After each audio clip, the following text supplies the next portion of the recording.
Padre, queremos darte gracias porque estamos hoy con un corazón dispuesto para recibir tu palabra.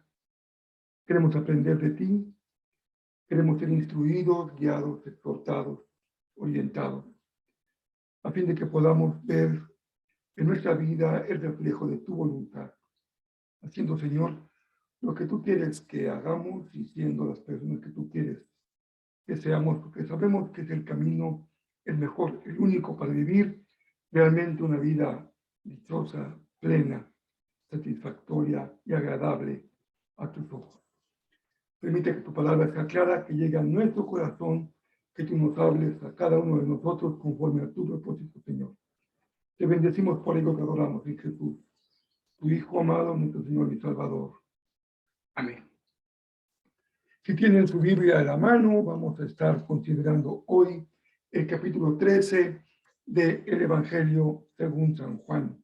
Como ustedes saben, hemos venido siguiendo la enseñanza del libro de la gloria, que es el primero de los libros, perdón, el segundo de la segunda parte del Evangelio de Juan, que hemos venido considerando desde hace ya algunos domingos. Así que nos vamos a gozar en la continuación de la enseñanza de la palabra en esta ocasión. El personaje de Judas ha sido objeto de un sinfín de consideraciones. Podemos encontrar personas que opinan acerca de su condición y lo condenan de forma fatal, sin ninguna absolución. Otros piensan en el beneficio a favor de Judas y tratan de encontrar algo que pueda dar explicación, si no justificación, por lo menos una explicación a su comportamiento. Nos preguntamos todos al leer esta historia, ¿qué fue lo que sucedió con Judas? Yo me he preguntado muchas veces, ¿por qué actuó de esta manera? Habiendo conocido a Jesús, habiendo sido testigo de su poder, su sabiduría, su amor, su misericordia. ¿Por qué actuó Judas de esta manera? ¿Cuál fue su propósito? ¿Qué buscaba a través de los actos que conocemos de él en el Evangelio? Y tal vez la pregunta que nos formulemos hoy, que sea más cercana a nosotros, es la pregunta, ¿hay algo en esta historia para nosotros? No solamente que podamos comprenderla, explicarla, sino encontrarle una enseñanza, un mensaje, un propósito para nuestra propia vida. Sin duda que mi convicción es que así es. Hay algo del Señor para nosotros hoy, como cada vez que abrimos la palabra, para nuestro corazón. Si en la cúspide de los valores imaginamos una pirámide en donde colocamos en la parte superior el valor más importante y así descendiendo hasta la parte inferior de esa pirámide, es indudable que en la cúspide pondríamos al bien. Y sin duda que en su parte más baja, como la expresión más horrible del mal, el bien, el mal, la expresión más terrible del mal sería sin duda la traición en el peor de sus sentidos. No solamente que alguien abandone a su maestro, a su líder, a su guía, sino que en esta dimensión de la traición sea capaz incluso de ponerlo en las propias manos de su enemigo. No solamente voy a abandonar lo que he creído, a abandonar a quien he seguido, sino incluso daré el paso de poner su vida en manos de quienes quieren hacerle daño. Esa es la dimensión de la traición que encontramos en Judas. La narrativa de Juan nos coloca en el mismo terreno que el cantar. ¿Por qué? ¿Qué tiene que ver el cantar de los cantares y el Evangelio según San Juan, ¿de qué manera nos colocan en el mismo terreno?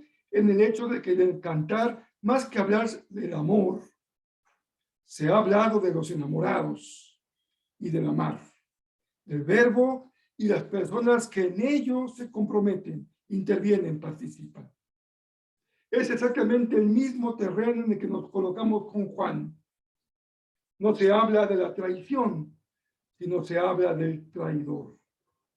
No es del concepto, sino del hecho mismo y la persona que realiza esa acción, el discípulo, que tomó una decisión, separarse de la comunidad de los discípulos y abandonar y ponerse en contra de su maestro.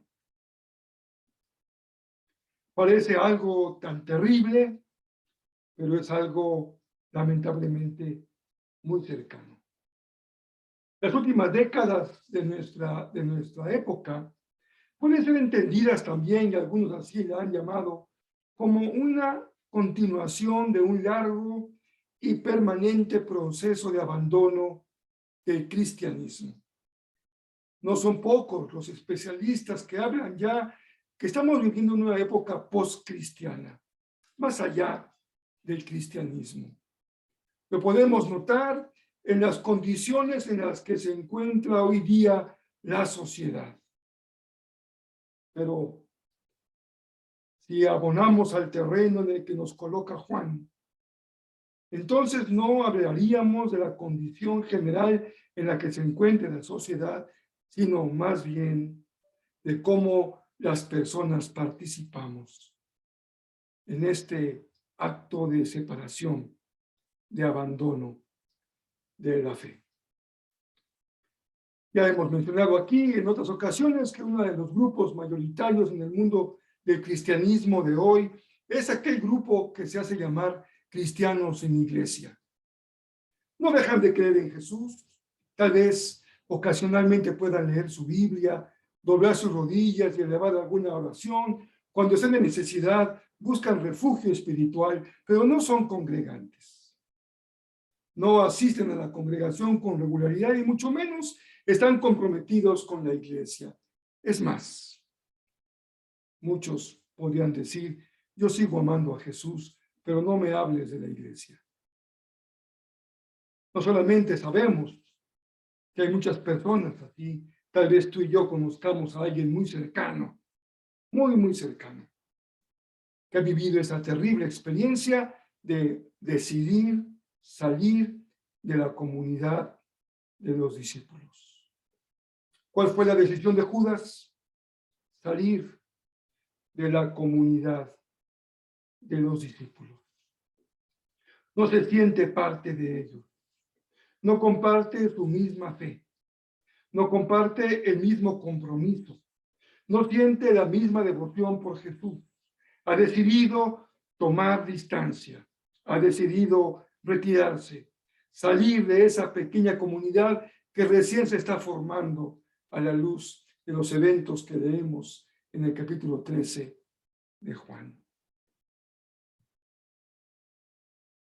Incluso para nosotros podría ser una experiencia angustiante cuando sabemos de personas amadas que decidieron salirse de la iglesia, de la comunidad de fe, y otros que también no solamente han abandonado su congregación, también han renunciado a seguir a Jesús. Hace algunas semanas, conversando con alguien por teléfono, me decía, busqué a tal persona para invitarlo a una reunión y me dijo, ¿sabes qué? No me vuelvas a llamar. Yo asistía a esa iglesia porque mis padres me llevaban de cuando era yo pequeño o era yo pequeña. Pero no quiero saber nada más de eso.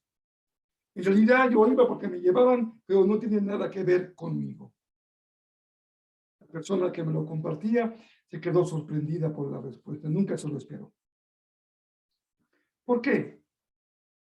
Muchos siguen el camino de Judas y abandonan la comunidad de los discípulos. Bueno, Podría yo enlistarles en esta tarde varios motivos y razones. Podríamos clasificarlos, encontrar algunos sacos en donde colocar a varios de ellos, algunos por decepción.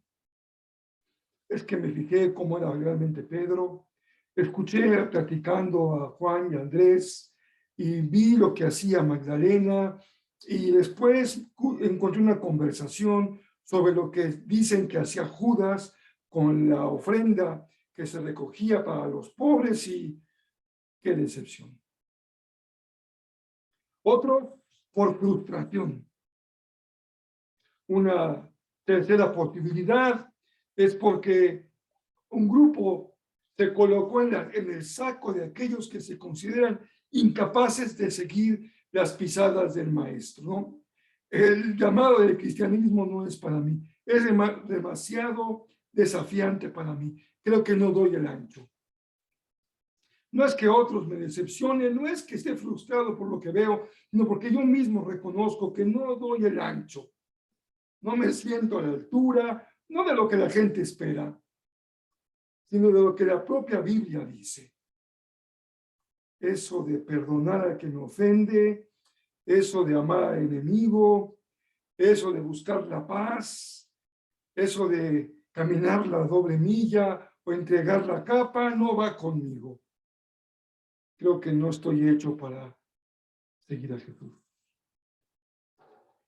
Y algunos otros, hablemos por último de este último grupo, son los que se metieron en la bola, ahí andaban con todos, pero en realidad no sabían de qué se trataba.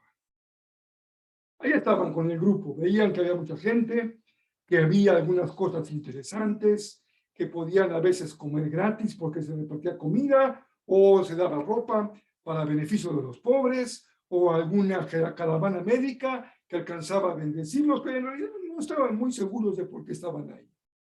Es como un mitin político de nuestros días. Cuando alguien se acerca y pregunta a la persona, oye, ¿por qué viniste a este mitin? No, pues la verdad no sé, pero me invitaron y aquí está mi torta y mi refresco y me siento tan feliz.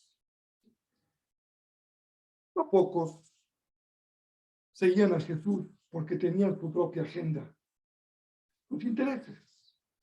Y pensaban que tal vez encontrarían en Jesús un aliado para alcanzar aquello que se proponían. Creo que Judas podía estar en este último grupo porque traía su propia agenda. Él tenía sus metas, sus objetivos y pensaba que tal vez por ese tiempo determinado encontraría espacio en el grupo de Jesús para alcanzar lo que él se proponía. Todo este grupo pasaron mucho tiempo en la luz, pero nunca abandonaron la oscuridad.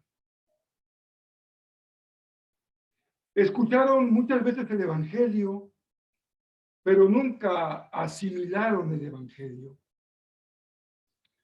Fueron testigos de sus milagros, pero no vivieron el milagro de su propia transformación.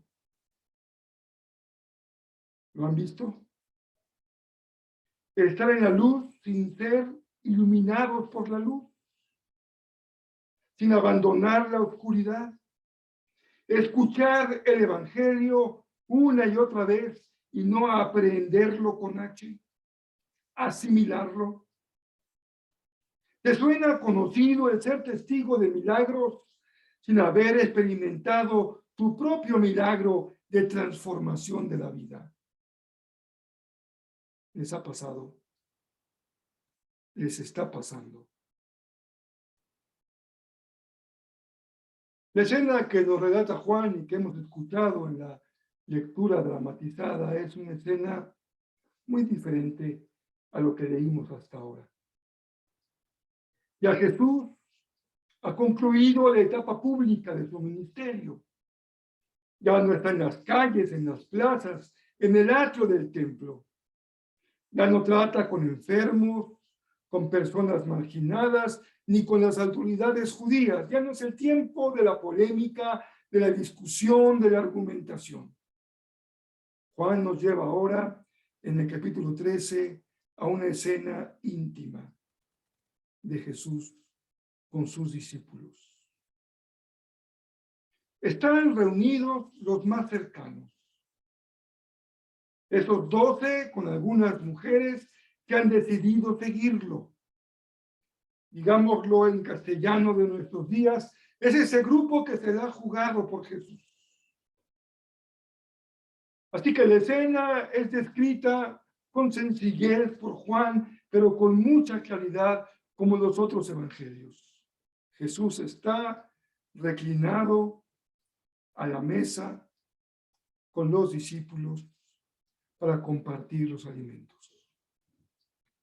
Allí está Jesús.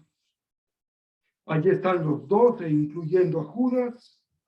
Y allá hay un personaje presente, aunque no fue invitado, pero nunca falta: el diablo. Porque siempre que están los discípulos, también está presente el adversario. Podía faltar un discípulo, pero el diablo nunca falta. Siempre que hay reunión de la iglesia, ahí está en primera fila. Llega temprano y se va al último. Nunca puede faltar. Podía faltar el que preside, el que canta, el que dirige, el que toca el instrumento, el que da la bienvenida, el que reparte el boletín, el que recoge la ofrenda. Siempre alguna razón para que alguien falte a la reunión. Pero el enemigo, el adversario, siempre está presente, porque anda como león rugiente buscando a quien devorar. Muchos cristianos frustrados, decepcionados, desalentados, olvidan esa verdad. Por eso se sorprenden al no entender lo que pasa en el grupo de los discípulos de ayer y los discípulos de hoy. El adversario siempre está presente y siempre hay alguien dispuesto a aliarse con él para lograr sus propósitos. Hace 20 siglos se llamó Judas, pero su nombre cambia y se reproduce su modelo vez tras vez a lo largo de la historia. Jesús es plenamente consciente de lo que está en juego en ese momento en su vida y en lo que viene enseguida. Y en Jesús encontramos una perfecta voluntad armonizada de manera absoluta al Padre Celestial. No hay ninguna disolución, discordia, alejamiento o separación entre la voluntad de Jesús y la voluntad del Padre. Él conoce las Escrituras y sabe que en el Salmo 41 se advierte acerca de este evento cuando quien compartía mi comida, quien mete su mano en mi plato, se ha puesto en mi contra, como afirma el Salmo allá en el número 41. Jesús sabe que el verdadero adversario no es Judas, sino el diablo que ha regresado a hacer de las suyas. Ya lo intentó cuando en el inicio de su ministerio lo tentó por 3 ocasiones en el desierto. Y como dicen los evangelios, estaba buscando la oportunidad de regresar y volver a hacer de las suyas. Y aquí se hace presente y parece que encuentra en el grupo más íntimo a uno dispuesto a aliarse con él. Lo que realmente está pasando es algo mucho mayor a la tragedia personal de Judas con Jesús. No es insignificante lo que pasa con Judas. No deja de ser importante. Pero en el gran escenario del drama de la redención, la tragedia es mucho mayor a lo que sucede en este acontecimiento particular con el discípulo que decidió tomar distancia, alejarse, salirse y pasarse al equipo contrario. En el relato, sin embargo, de una manera sencilla y tal vez oculta frente a una primera lectura, Tal vez lo has leído este pasaje una y otra vez, sin percatarte de algo que dice de una manera muy sencilla, como describe el evangelista. Pero es en esta sencilla expresión donde la palabra nos da una alternativa de salida, una solución, una oportunidad para salir adelante de este ambiente de traición de una forma sencilla y clara. Se trata de otro discípulo. Un discípulo que no traiciona ni entrega, sino que es el discípulo amado, de quien se dice en el verso 23. El discípulo a quien Jesús amaba estaba sentado a la mesa a su lado. Los reflectores están puestos en el personaje antagónico, en Judas. Los reflectores se colocan en el personaje principal, en Jesús. Pero si hay una enseñanza para ti, para mí, una alternativa, un modelo de salida, es el ejemplo que Jesús nos da a nosotros en la persona de su discípulo a quien él amaba, el que estaba sentado a su lado. Ahí está Juan. Sabemos que es Juan, porque él mismo no lo nombra con su propio nombre. Solamente se refiere a él como el discípulo a quien amaba Jesús. Llama la atención la forma como Juan se expresa. No dice el discípulo que amaba a Jesús, lo cual sería muy justificado si lo vemos a la luz del acontecimiento de la traición. Si él traiciona, yo amo. Si él se va, yo permanezco. Si él sale del cuarto, yo quedo sentado. No es así como Juan se expresa, sino el discípulo a quien Jesús amaba y que está sentado a su lado. ¿Cómo bendice en la vida? ¿Cómo cambia la existencia? ¿Cómo alienta el corazón encontrar una persona que simplemente está sentada junto a ti y que ha sido objeto del amor? Tal vez no es el más diestro, no es el más inteligente, no es el más sobresaliente, no es el más importante, pero es el más leal. Que el Señor te haga a ti y a mí, en esta ocasión, un discípulo leal. El discípulo que no abandona, el discípulo que no busca su propia agenda, el discípulo que no se deja cautivar por la frustración o por el desaliento o por la decepción. Porque hay uno que decepciona o dos que fallan, pero tus ojos permanecen puestos en aquel que te amó, te ha amado a ti.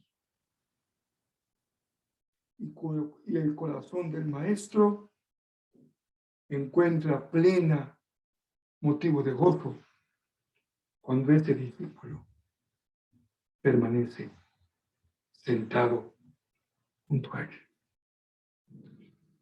Hace algunos meses, tal vez ya más que meses, años, conversaba con un pastor que acababa de tener un momento de dolor para la iglesia que él pastoreaba porque un hermano querido había fallecido. Se llamaba Jaime. Y él le llamaba el sencillo Jaime. Era una persona que había sido miembro de esa iglesia por muchísimos años. Nunca fue maestro de la escuela dominical, nunca fue diácono, no presidió ninguna comisión, no recibió ninguna encomienda, no se alistó en ningún gran proyecto, pero era un hombre de quien la congregación sabía que podía contar. un sencillo hombre que tal vez ni su voz la gente reconocería, pero era leal a su iglesia, era leal a su maestro. Un hombre sencillo, cuya característica en el reino era la lealtad. Permítame leerles una vez más el pasaje y que iremos ya hacia el final del mensaje de hoy, observando algunas cosas más que encontramos en el texto de Juan 13. Sin duda que el propósito del mensaje de hoy ha sido dicho ya, espero, con sencillez y claridad, frente a la traición, la lealtad del que permanece sentado junto a Jesús. Frente a la decepción y la frustración y el abandono, el que permanece leal, sentado junto a Jesús. No les digo estas cosas a todos ustedes. No conozco a los que he elegido. Pues para que se cumpla la escritura que dice, el que come de mi comida se ha puesto en mi contra. Les aviso de antemano, a fin de que cuando suceda, crean que yo soy el Mesías. Les digo la verdad. Todo el que recibe a mi mensajero me recibe a mí. El que me recibe a mí, recibe al Padre, quien me envió. Entonces Jesús, muy angustiado, exclamó, les digo la verdad, uno de ustedes va a traicionarme. La traición, por sabida, por anticipada, no es menos dolorosa. En pocas expresiones, Juan usa la expresión, en pocas ocasiones, Juan usa la expresión que traduce nuestra versión, nueva traducción viviente, muy angustiado. Jesús estaba muy angustiado, lo que significa un dolor emocional muy profundo. Porque el que abandona, el que se aleja, el que toma distancia del grupo de discípulos, es causa de una profunda angustia de Jesús, como la que vivió y experimentó el Padre de misericordia en la parábola del hijo pródigo, cuando el hijo decide tomar sus cosas, su herencia, e irse de la casa. El verso 22 dice, los discípulos se miraron unos a otros sin saber a cuál se refería Jesús. El discípulo a quien Jesús amaba estaba sentado a la mesa a su lado. Simón Pedro le hizo señas para que le preguntara a quién se refería. Entonces ese discípulo se inclinó hacia Jesús y le preguntó, Señor, ¿quién es? Este discípulo es alguien de confianza, alguien muy cercano, sentado junto al maestro y tiene libertad de hacer preguntas. Casi diríamos que a nivel del secreto. Maestro, ¿de quién estás hablando? Él está ahí presente. Él no se va. Él no sale de la comunidad de los que han decidido seguir a Cristo. Por el contrario, Él está muy cerca. No hay nadie más cerca de Él, a Jesús. Y habla con Él y le formula preguntas. Lo importante, lo ejemplar, es que está ahí junto a Jesús. Este discípulo no sigue el camino de la oscuridad. Permanece en la luz, a pesar de los momentos traumáticos que aún habrán de venir. Jesús le contestó, es aquel a quien le doy el pan que mojo en el plato. Y después de mojar el pan, se lo dio a Judas, hijo de Simón Iscariote. Cuando Judas comió el pan, Satanás entró en él. Entonces Jesús le dijo, apresúrate a hacer lo que vas a hacer. Ninguno de los demás que estaban a la mesa entendió lo que Jesús quiso decir. Como Judas era el tesorero del grupo, algunos pensaron que Jesús le estaba diciendo que fuera a pagar la comida o que diera algo de dinero a los pobres. Así que Judas se fue enseguida y se internó en la noche. Los comentaristas subrayan el hecho de que Juan nos agrega un dato que no es intrascendente. No es importante la hora del día, la hora en que este acontecimiento se desarrolla. Lo importante es que es un tiempo de oscuridad y que Judas se interna en la noche. Judas se interna en las tinieblas. Judas se interna en el espacio en donde el diablo gobierna y es soberano y hace de las suyas. Algo tan ruin, tan doloroso, tan trágico, nos es difícil de entender. ¿Qué sucedió realmente con este discípulo? Judas transitó el camino de la oscuridad a las tinieblas. Pasó de ejercer su libertad a entregar su vida a la cautividad.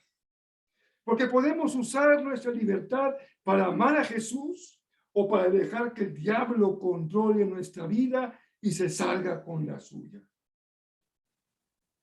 Lo realmente doloroso de aquellos que deciden abandonar el grupo de discípulos no solamente es su salida, el abandono, el tomar distancia, sino su salida hacia las tinieblas. La pregunta en la vida no solamente es ¿de dónde sales?, sino hacia dónde te diriges. No solamente a quién traicionas, sino a quién permites que te use. Judas, como los 12, ha estado junto a la luz por mucho tiempo, pero no permitió que la luz lo alumbre. Judas ha visto 1 y 2 y 3 y 4 y muchos más milagros, pero no permitió que Jesús hiciera en él el milagro de cambiar su vida. Judas ha seguido a Jesús junto con los 11, aunque en realidad Judas ha seguido su propia agenda. Nunca dejó de ser un ladrón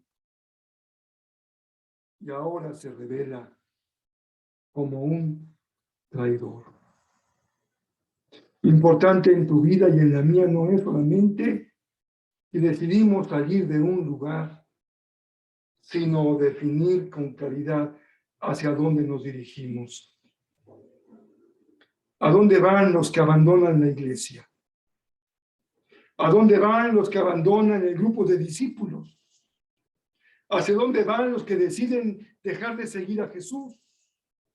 He aquí una forma de comportamiento que se sigue hoy tristemente reproduciendo, porque el camino de salida no es hacia mayor luz, sino hacia la oscuridad. Y podríamos decir, sin exageración, que es tomar el camino de la oscuridad hacia las más profundas tinieblas. Tu decepción, tu frustración, tu alejamiento, tiene un costo, tiene una consecuencia, tiene una retribución y tiene una paga. Tú y yo sabemos lo terrible que es tener un corazón lleno de amargura, de decepción, de frustración, de renuncia a tus valores, a tu fe, a tu Señor. Pero una cosa es verdad a la luz de esta historia. Tú eliges el lugar en el que quieres colocarte en relación con Jesús. Puedes estar tan cerca de Él y no permitir que te ilumine su luz. Puedes estar tan cerca de Él y no permitir que haga el milagro de tu transformación. Puedes seguir en la vida con tu propia agenda, sin entregarle realmente tu corazón. O puedes ser ese discípulo amado que permanece junto a Jesús, llueva, truene, o relampaguee. Aquí estoy, Señor, y de aquí no me muevo. De aquí me quedo. Aquí estoy, junto a ti. Aunque no comprenda muchas cosas, aunque no sepa por qué no evitaste el Calvario y la cruz y el sufrimiento y tu pasión. Pero una cosa es verdad, que tú me has amado. Y el amor, con amor, se paga. Tú puedes salir de la oscuridad y en lugar de caminar hacia las tinieblas, caminar hacia la luz. Porque la luz vino al mundo. Ya Juan lo ha dicho desde el capítulo 1 de su Evangelio. Pero los hombres amaron más las tinieblas que la luz. A los suyos vino, mas los suyos no lo recibieron. Qué bendición tan enorme sería si nuestra comunidad de fe, si la iglesia de Jesucristo, los miles de iglesias que hoy se reúnen ese domingo para glorificar su nombre, estuvieran llenas de cristianos leales y fieles a Jesús, sentados a la mesa con Jesús, sin traiciones, sin abandonos, todos sabiendo que el Maestro nos ha amado y que somos su discípulo amado. Yo no sé si podría llamarme el discípulo amado. No sé si en el Evangelio yo sería esa persona, pero una cosa sí es verdad, que no sé si es el primero o el último, pero amado por Jesús sí soy. Y en ese amor me mantengo. Y en esa fidelidad permanezco. ¿Cómo sería la iglesia, tu vida espiritual, tu familia? Si lograras vencer en tu corazón esa amargura, esa actitud de frustración que te hace vivir con tanto dolor. Pero también al dolor se acostumbran las personas y prefieren seguir atados a su frustración que recibir la libertad gloriosa de los hijos de Dios. ¿Cómo sería la iglesia de Jesús si todos nos supiéramos discípulos amados, libres, no para dar lugar al diablo, sino para dar lugar a Jesús en el centro de nuestra vida? No un grupo de frustrados y resentidos, sino de fieles discípulos que acompañan a Jesús, no solamente en su pasión, también hasta el Calvario. Y no solamente permanecen fieles al pie de la cruz, sino lo acompañan con gozo hasta el día de la resurrección, cuando la tumba esté vacía y Jesús haya vencido al postrer enemigo, que es la muerte.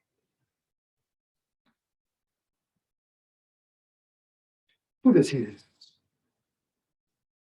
Si permites que el diablo encuentre en ti a un aliado que abandona y traiciona, y el discípulo que permanece sentado junto al Maestro en un momento tan especial. Te invito a que oremos al Señor en esta hora y hablemos con Él sobre lo que nos ha enseñado en esta ocasión. Padre amado, qué fácil nos haría en esta tarde decir, gracias porque no soy Judas.